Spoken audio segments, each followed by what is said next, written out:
Odlazak mladih muslimana na ratište u Siriju te teroristički napad na francuski satirični časopis Charlie Hebdo ponovno su aktualizirali pitanje suživota i položaja muslimana u Europi. O tome piše Libanonac Samir Khalil Samir u knjizi Islam na zapadu.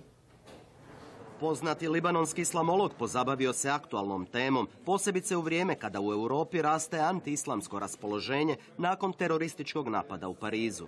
Uistinu smatram da je knjiga nadasve aktualna jer mislim da trenutno vladaju površno znanje o islamu kao i predrasude. A Europu je iznenadio i odlazak sve većeg broja mladih muslimana zanesenih radikalnim shvaćanjem islama na ratišta na Bliskom istoku gdje često čine grozne zločine.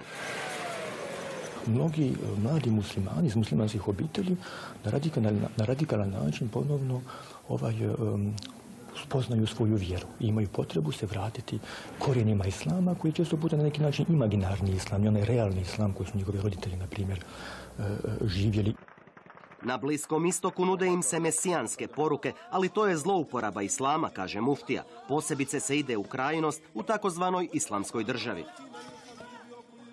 Ja sam baš na kongresu muslimanske mladeži koja je održana u Puli ovaj protekli vikend rekao našoj omladini da se islamijet može potvrditi i u svojoj zemlji na kvalitetan način bez da se ide u Siriju ili bilo koju drugu zemlju da se potvrđuje islamijet. Hrvatska u Europi može biti primjer dobrog suživota muslimana i kršćana. Jedna je od 4 europskih zemalja u kojima je islam priznat kao službena religija.